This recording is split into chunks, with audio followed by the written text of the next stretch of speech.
Hello बच्चों, तो आओ प्रश्न को देखते हैं।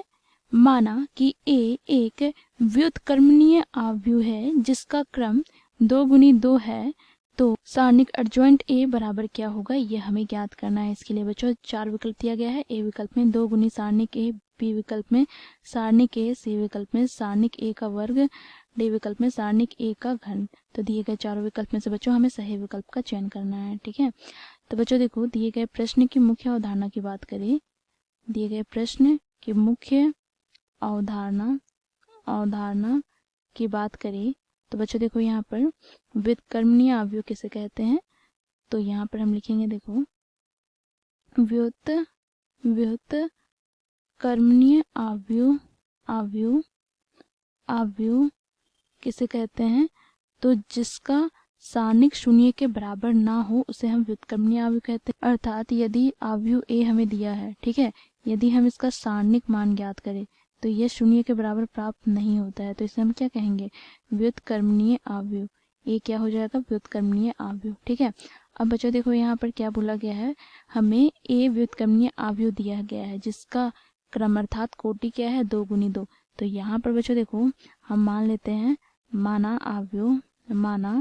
माना आव्यूह ए बराबर, देखो यहाँ पर देखो इसकी कोटि क्या है, 2 गुनी 2 अर्थात 2 स्तंभ और 2 पंक्ति हैं। ठीक है, तो यहाँ पर बच्चों देखो ए बी ये प्रथम पंक्ति हो गए, और बच्चों देखो दूसरी पंक्ति क्या हो जाएगी, सी और डी। ठीक है, तो यहाँ पर बच्चों यदि हमें इसका सारणिक पूछा है, क्योंकि ए क्या है, व्युत्क्रमणीय आव्यूह है, तो बच्चों देखो इसका सारणिक मान शून्य के बराबर नहीं होगा। ठीक है, तो यहाँ पर बच्चों हमें क्या प्राप्त हो जाएगा, तो देखो सारणिक ए बी और यहाँ पर सी डी।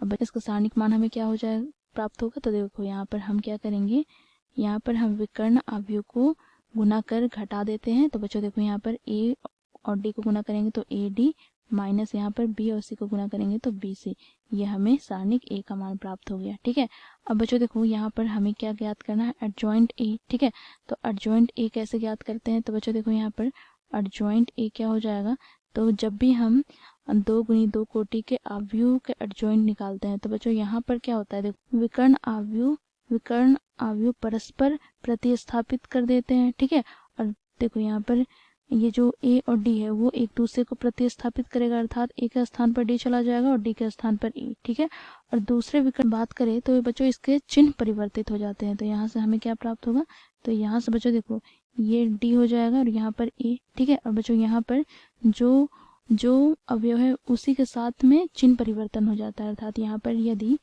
बी है तो माइनस का बी हो जाएगा और यहाँ पर सी है तो माइनस का सी। ठीक है, अब बच्चों देखो यहाँ पर क्योंकि हमें इसके सारणिक मान ज्ञात करना है तो एडजॉइंट ए का सारणिक क्या हो जाएगा, तो बच्चों देखो यहाँ पर डी माइनस बी, यहाँ पर माइनस सी और यहाँ पर ए।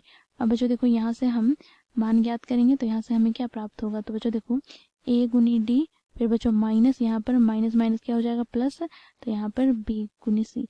ठीक है, अब बच्चों देखो यहाँ पर हमें यह एडजॉइंट ए का सारणिक मान प्राप्त हुआ, यही किसके बराबर है, तो बच्चों यही किसके बराबर है, तो देखो यहाँ पर सारणिक ए के मान के बराबर है। ठीक है, तो यहाँ से हम क्या कह सकते हैं, तो यहाँ से हम कह सकते हैं इसलिए यहाँ पर एडजॉइंट ए का सारणिक मान हमें प्राप्त हो गया सारणिक 1 के बराबर।